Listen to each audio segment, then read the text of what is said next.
মদ্যপান করে safety bypass করে বাইপাস করে ডিউটি করছিল চিত্রগুপ্ত কুণ্ডে নিক্ষেপ করে। যাও তাড়াতাড়ি যাও বাচ্চাদের সামনে দূর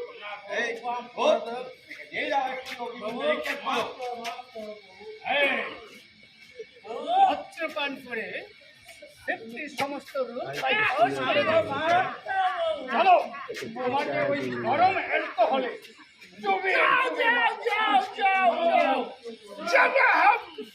বাবারে করি খরচা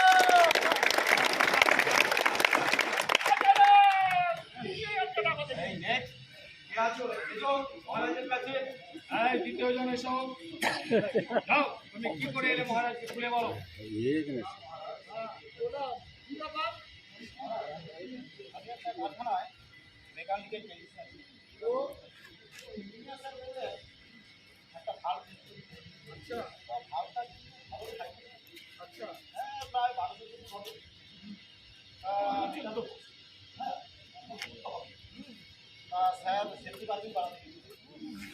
আমি মোটামুটি সমস্ত জোগাড় যন্ত্র করি।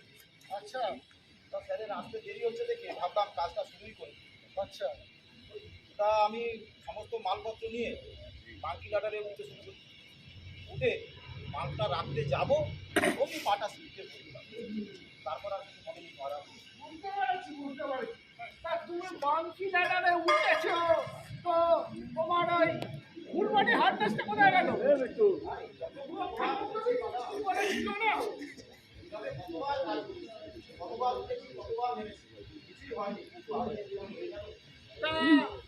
তোমার হেলমেটটা কিন্তু জিন্স টিপটা লাগাতে ভুলে গেছি।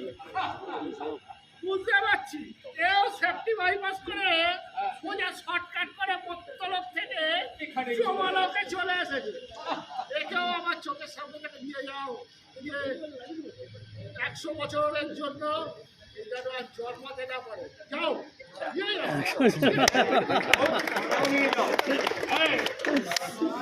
বলছি হেলমেট পরবে, জিন্স টিপ লাগাবে না, হার্নেস পরবে, হুকটা লাগাবে না। চলো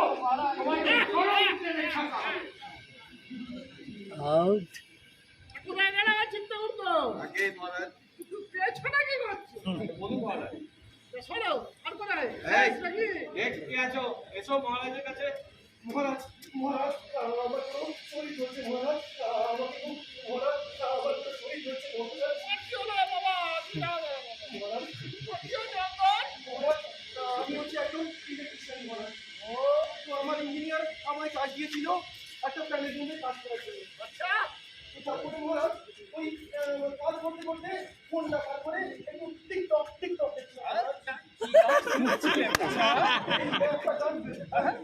ঘরে যমুনায় আমি কামনা করি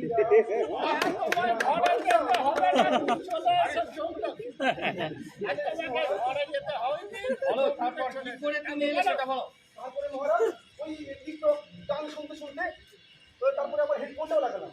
আচ্ছা হেডফোন লাগাতে গিয়ে আমার হাত থেকে একটা ইনস্ট্রুমেন্ট পড়লো ওই প্যানেল বোর্ডে। প্যানেল বোর্ডে তারপরে মহারাজ একটা ধামাকা হলো মহারাজ, পুরো ইলেকট্রিক্যাল ব্যাস আমার শরীরে পড়লো মহারাজ। পুরো ইলেকট্রিক্যাল ব্যাস হয়ে আমার পুরো শরীর 80% বার্ন হয়ে গেল মহারাজ। তারপরে ওই সামনে একটা নার্সিংহোম আছে মহারাজ, আমাকে নিয়ে গেল। তারপরে আর কিছু মনে নেই মহারাজ। টিকটক দেখতে দেখতে রোস্ট হয়ে গেছে রকমার্ট। হ্যাঁ তুমি কি আটকা স্যুটটা পড়েছিল বাবা? মহারাজ আমাকে দিয়েছিল গরম লাগে বলে মহারাজ পড়েনি মহারাজ। আচ্ছা গরম লাগে। আচ্ছা রকমার্ট ওর অত্যন্ত বড়, ওকে নিয়ে গিয়ে হিমালয় ঠান্ডা জলে 200 বছর ওটাকে চুবিয়ে রাখো।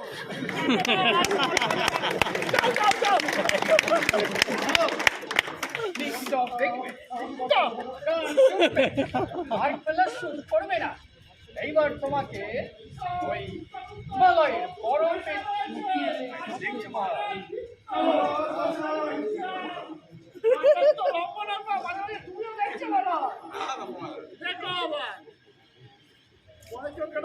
আরে দেখ কি আছো এসো মহারাজের কাছে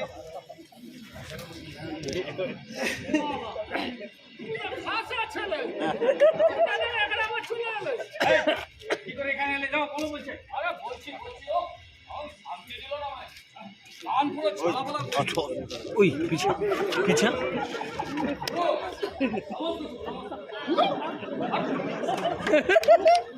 আজকে গুরু মানে আমাদের থেকে যারা বয়সে বড় হয় সম্মানীয় তার কথা আমরা গুরু বলে সম্বোধন করি আপনাকে গুরু বললাম আচ্ছা আচ্ছা গুরু গুরু তাহলে পড়া শুরু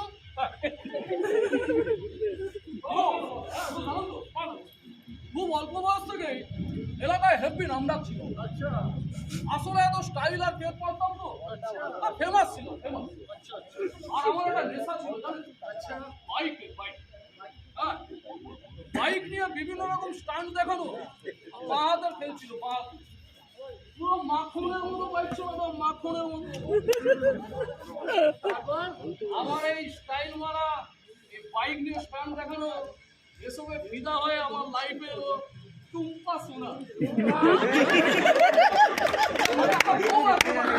আচ্ছা আচ্ছা আচ্ছা বলো বলো বলো তারপর আর গুরু জানো তো গুরু কপাল করে না শ্বশুরও পেয়েছিলাম মাইডিয়ার লোক একদম বাহ! আউট আমাকে বিয়েতে একটা কেটিএম গিফট করেছিল কেটিএম এই এটিএম টা কি কেটিএম এটিএম মানে হচ্ছে একটা হাই স্পিড বাইক দেখতে পারলাম মানে কিনলে তাড়াতাড়ি সেদিন ওরকম আমার কেটিএমটা নিয়ে হেভি স্পিডে রাস্তা দিয়ে মোড়ের আনন্দে আসছে হঠাৎ সিটি সেন্টার মলের সামনে দেখি হলুদ শাড়ি পরে একটা সুন্দরী মেয়ে দাঁড়িয়ে কি বলবো গুরু আমার দিকে তাকিয়ে মুচকি হাসছিল জানেন আর গুরু জানেন তো হলুদ শাড়িতে ওই দিনের রোদে মেয়েটাকে না পুরো সূর্যমুখী ফুল লাগছিল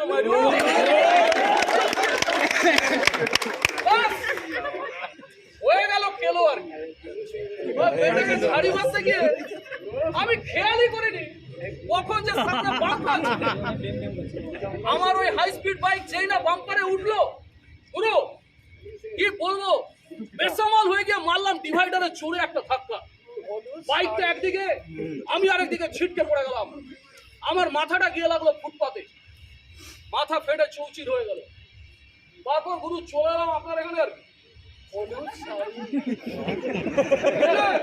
গুরু, গুরু, শুনলাম তো এটাই আমার কাহিনী বুঝলেন তো তুমি একাই এসেছো মানে একাই তো ছিলাম তো এই আবার কাকে আনবো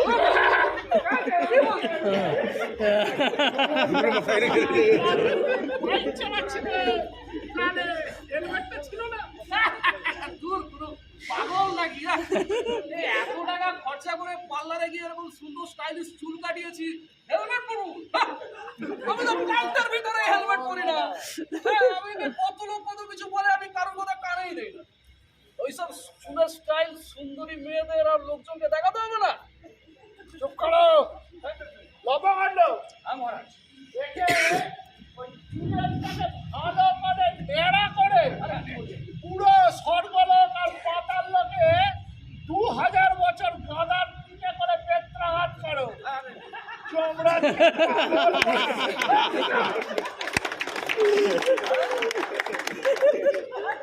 বিয়ের পরেও সুন্দরী মেয়ে নিয়ে ফসতে নষ্টে হেলমেট করবে চুলের ডিজাইন নষ্ট হয়ে যাবে চলো এইবার আমি তোমাকে ওই নেড়া করে ওই মহারাজের আদেশ অনুযায়ী পেট্রাঘাতে তোমাকে চলো বলছি আরে বস একটু দেখি না সাফা চেক নিয়ে একটু সেটিং করা যায়